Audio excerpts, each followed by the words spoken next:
Então, galera, beleza? Vamos lá começar aí mais um bloco relacionado à temática educação e sociedade, né?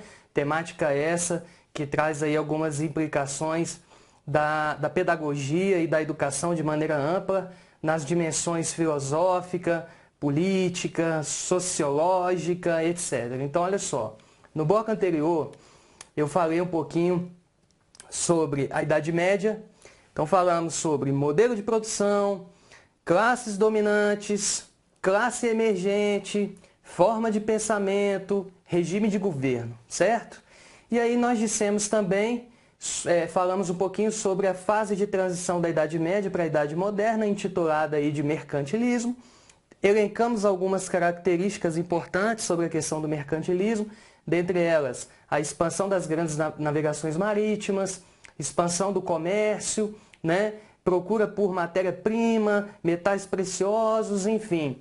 E todas essas questões contribuíram diretamente para uma transição da Idade Média para a Idade Moderna, que se configurou na queda do regime feudal e a ascensão do capitalismo moderno. Bacana? Então, ou seja, aí falamos um pouquinho do liberalismo, do neoliberalismo, elencamos algumas características e eu fiquei de iniciar esse bloco agora falando um pouquinho da relação entre liberalismo e tendências pedagógicas, porque quando se fala da temática da educação e sociedade, geralmente, por exemplo, as bancas sempre colocam lá nas questões de educação e prática social algum item relacionado aí às tendências pedagógicas. Então, a primeira relação com as tendências pedagógicas vai começar agora, vamos lá na tela. Olha só, a gente sabe que as tendências pedagógicas, elas se subdividiram em pedagogia liberal e pedagogia progressista, correto? Essa proposta de divisão, por exemplo, ela é trazida por três grandes expoentes aí, ou figuras das teorias educacionais brasileiras, né? O primeiro é o Sassá, Saviani. Segundo, Lili, Libânio. E o terceiro, Lulu, Lucchesi. Certo? Então não fica rindo aí do outro lado não, presta atenção, olha só. Então a pedagogia liberal de um lado, pedagogia progressista do outro. Então olha só, dentro da pedagogia liberal, nós temos, né, na verdade, 4 tendências gerais. A tradicional, a renovada, que é a pedagogia nova, né? A renovada progressivista, certo? Uma outra vertente da pedagogia nova, que é a renovada não diretiva, com Carl Rogers, né? E a tecnicista, certo? A progressista eu vou deixar para depois. Então, olha só. A pedagogia liberal e as suas 4 tendências pedagógicas têm a seguinte característica. Elas não questionam as implicações do capitalismo na educação. Elas não questionam as implicações do capitalismo. Aonde? Na educação. Então, ou seja, a pedagogia liberal, ela, de certa forma, em suas 4 tendências, ou ela neutraliza as críticas no que se refere ao modelo de produção capitalista feitas pela pedagogia progressista, ou de onde João sem braço, digamos assim, olha, o capitalismo não fede nem cheira. Então algumas vão dizer, olha, o capitalismo ele não fede, muito pelo contrário. A escola está a serviço do capital. A escola serve a uma sociedade organizada, regida por um modelo de produção capitalista, que é uma abordagem dita funcionalista, que tem como um dos grandes representantes Émile Durkheim, né? Então, ou seja, a gente ainda vai falar desse cara, falar um pouquinho dessa abordagem funcionalista um pouquinho mais à frente. Então, vamos com calma, tá? Então, para vocês entenderem de maneira geral, Enquanto que a pedagogia liberal ela não questiona as implicações do modelo capitalista na educação, já a pedagogia progressista ela questiona, ela critica. Então ela diz o seguinte, que o modelo de produção capitalista, infelizmente, ele interfere negativamente na produção educacional, no processo educativo como um todo. Tá joia? Então a pedagogia progressista ela tem uma base crítica, diferente da pedagogia liberal, que já se ampara no que, Leandro? Naquele pensamento iluminista, no pensamento da razão científica, né? No pensamento de filosofia burguesa. Então, estão começando a perceber a relação do movimento liberal e neoliberal e as implicações dessas características dentro das tendências ditas liberais. Tá claro isso? Então eu não posso dizer que, por exemplo, as tendências pedagógicas estejam divididas única e exclusivamente por questões históricas. Até porque, se a gente pensar bem, a pedagogia progressista ela surgiu a partir basicamente dos anos 60. Ora, nesse mesmo período histórico nós tivemos uma forte influência da pedagogia tecnicista, que inclusive foi oficializada durante o regime militar e, em particular, através da Lei 5692 de 1971, tida por muitos estudiosos como a segunda Lei de Diretrizes e Bases da Educação Nacional.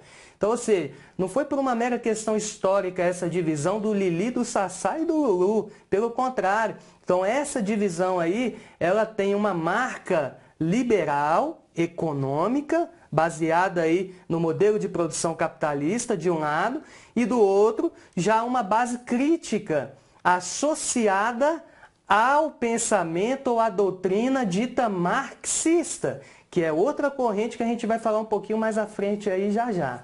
Tá bacana, pessoal? Tudo bem até aí? Então, vamos voltar aqui na tela. Então, aqui a gente já começa a perceber, portanto, as implicações do pensamento liberal, né? John Locke, Comênio, Hobbes, Montesquieu, enfim, Jean-Jacques Rousseau, vários pensadores que a gente pode fazer aqui uma certa referência a uma ou mais tendências vinculadas, portanto, à chamada pedagogia liberal.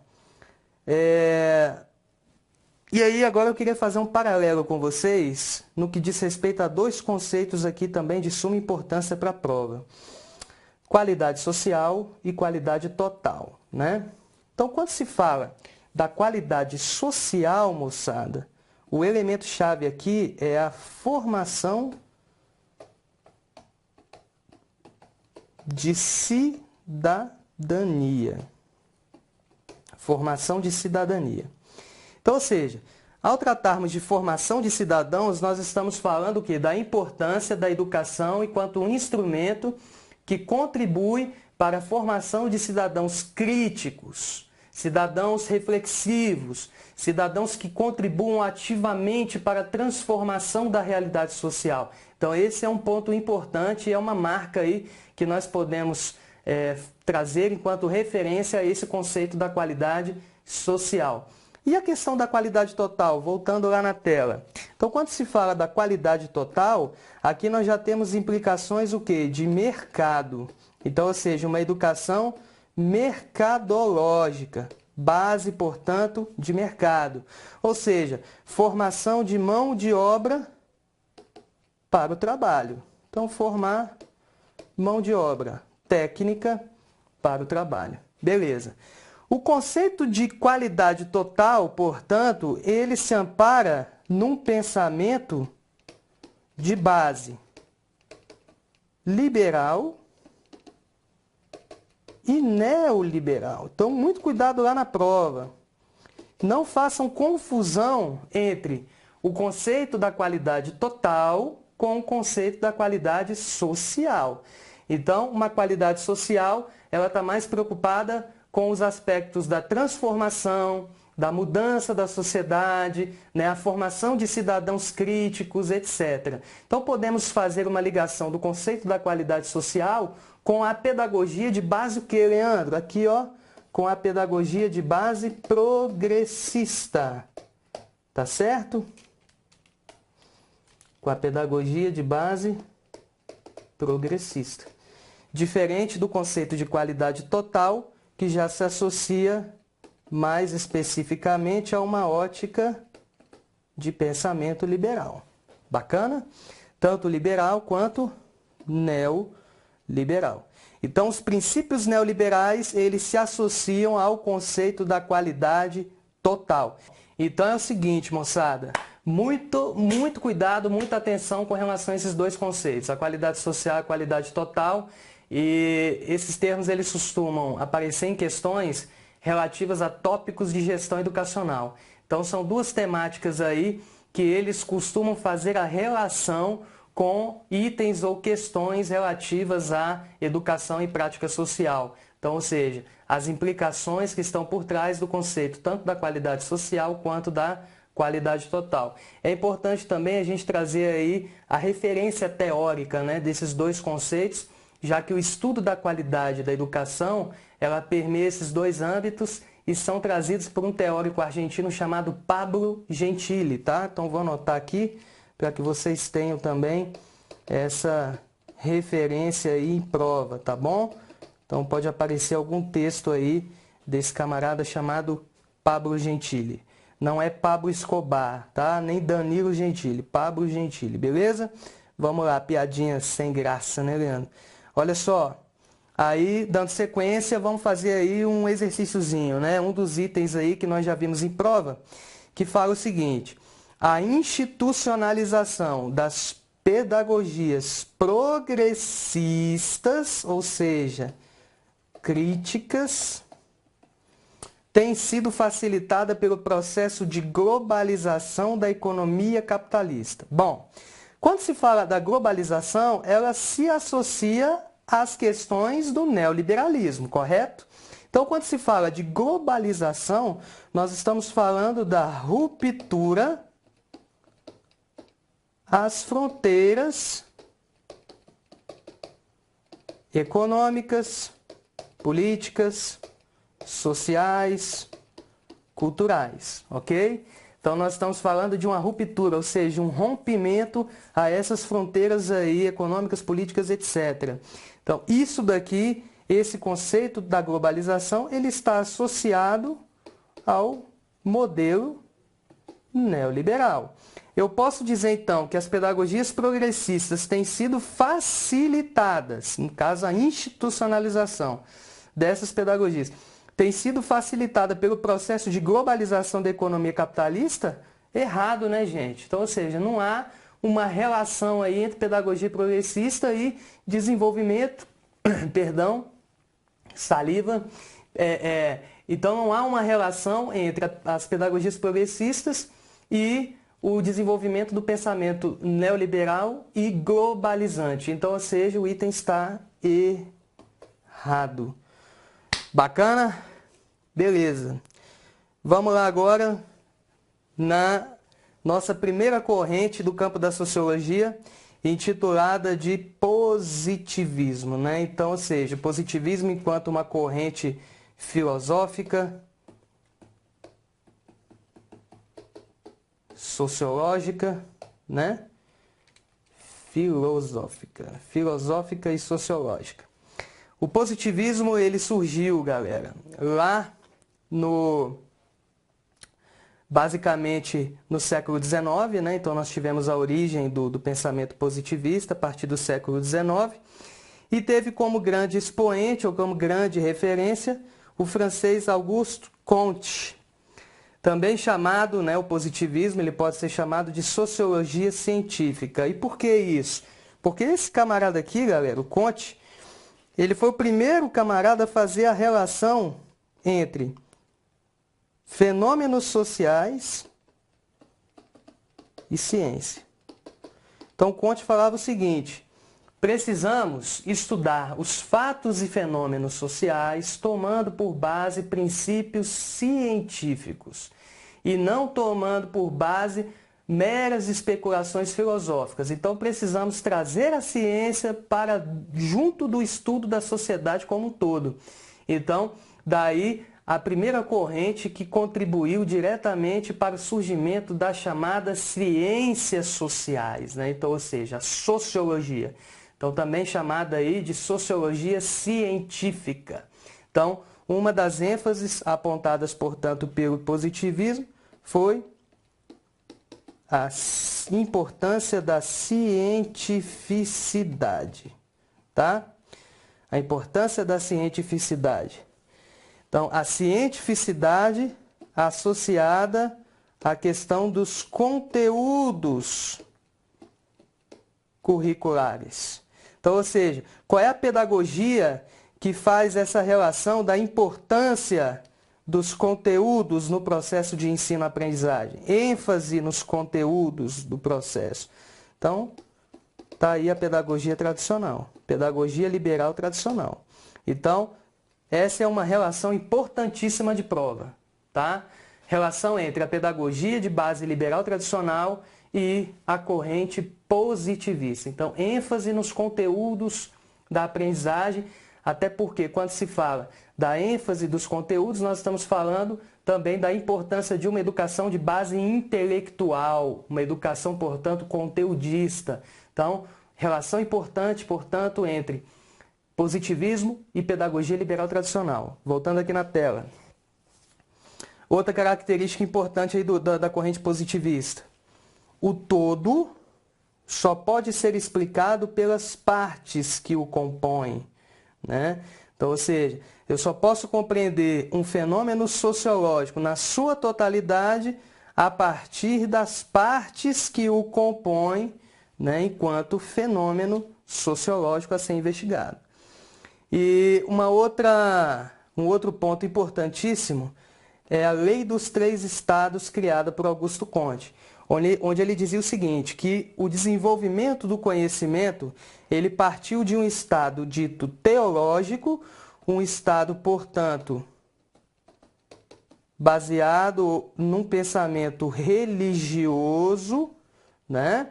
Inclusive, a gente pôde destacar lá na primeira videoaula de Educação e Sociedade, as implicações da Igreja Católica e do desenvolvimento do pensamento religioso enquanto base que caracterizou a sociedade medieval, né? Então, ou seja, o estado teológico, religioso, para um estado metafísico, dito filosófico, né? Então, ou seja, do religioso para o filosófico e deste para o positivo.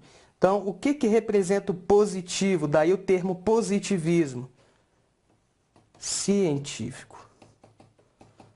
Então, a Lei dos Três Estados, ela traz justamente essa transição do desenvolvimento do conhecimento partindo de um estado teológico para um estado dito metafísico e deste para um estado positivo, também chamado de estado científico. Daí o termo positivismo ou sociologia científica. Bacana? Na tela. Ainda sobre o positivismo.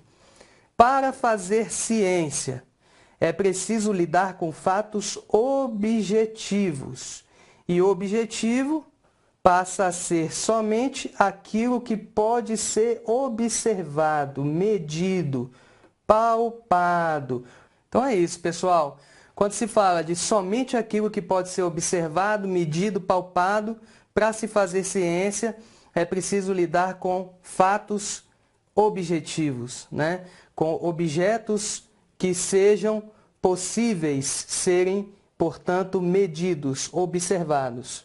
Então, ênfase ao princípio que nós podemos chamar de princípio da objetividade. Tá joia? Outra característica importante, o espírito científico na educação. Então, ou seja, uma educação que valorize princípios científicos, conteúdos científicos, né? Então, vamos colocar aqui conteúdos curriculares de base científica. Então, científicos. E aí um lema, podemos dizer assim, dentro da corrente positivista, que é uma frase que simboliza muito essa relação do positivismo com a pedagogia tradicional, por exemplo. Quem detém o conhecimento determina como deve ser à prática. Então significa dizer o seguinte aí, pessoal, em sala de aula, a priori, quem é que detém o conhecimento? O professor. Então ele, a priori, é quem detém o conhecimento. Então, consequentemente, ele é quem determina como deve ser a prática pedagógica no espaço da sala de aula. Então, ou seja, uma pedagogia centralizada na figura do professor e não do aluno. Tá aí uma outra relação que nós podemos fazer, então, entre a ótica pedagógica tradicional e a corrente positivista. Voltando na tela, olha aí, ó, o lema da ordem e do progresso, que está lá na nossa bandeira, né? Então, a ordem e progresso enquanto um lema positivista. Princípio da laicidade. Então, ou seja, o que seria a laicidade aí? O ensino religioso deveria ser dado pelas igrejas, fora da escola, que se responsabiliza pelo ensino formal. Então, ou seja, a gente sabe que muitas vezes a ciência ela não se bica com a questão da fé, né, da doutrina, dos dogmas. Então, ou seja, na visão laica, desse processo aí laico, né, de defesa do princípio da laicidade, permite com que nós possamos afirmar essa subdivisão da educação. Então, ou seja, uma educação religiosa, de um lado, vinculada não mais ao ensino formal, mas sim às igrejas. E vinculando a escola, enquanto essência de ensino, à formalização, né? Então, ou seja, a educação de base formal e, portanto, científica. Então, sabemos atualmente que a filosofia do Estado laico permeia a liberdade de culto, de credo, enfim, que o país, né, o nosso país, Brasil, ele não tem uma religião dita oficial, então, expressando justamente essa liberdade de culto e de credo que nós, enquanto sociedade, temos aí previsto na Constituição. Voltando aqui na tela, e uma relação importante também que a gente pode fazer entre a corrente positivista e a burguesia industrial no Brasil. Então, ou seja, essa burguesia industrial que a partir da primeira metade do século XX começa a tomar o poder das antigas oligarquias rurais, né? Então, de um lado, nós temos aí o desenvolvimento da industrialização no Brasil, principalmente a partir da era Vargas, né? E do outro lado, as chamadas oligarquias rurais, né? Que defendiam a essência de um país de base, portanto, agrária, né? Agrária exportadora, tendo ainda como princípios econômicos a agricultura, a pecuária, né? O fortalecimento do setor primário, enquanto que a burguesia industrial já defendia aí o fortalecimento do setor secundário. Então, esse movimento burguês industrial, ele esteve diretamente associado a um pensamento positivista, tá? Em nosso país. Vamos agora fazer um exercíciozinho, um item de prova que citou aí Augusto Comte, né? Então, está dizendo assim o item. A tarefa assumida por Comte consistia em tornar positiva a ciência social. Então, ó, tornar positiva. O que é tornar positiva? Tornar científica, né? A chamada ciência social, de forma a completar a transição para a positividade, já alcançada por outras ciências. Então, essa transição, ela se reflete justamente na lei dos 3 estados. Isso se associa ao pensamento de Comte, sem dúvida nenhuma. O item, portanto, está devidamente correto. Bacana? Então é isso, galera. No mais, a gente finaliza aí mais um bloco de videoaula. Na sequência, eu vou começar falando aí de funcionalismo, citando alguns autores como Emile Durkheim, Parsons, Karl Mannheim e Herbert Spencer. Beleza? Na disposição. Grande abraço, fiquem com Deus e até a próxima.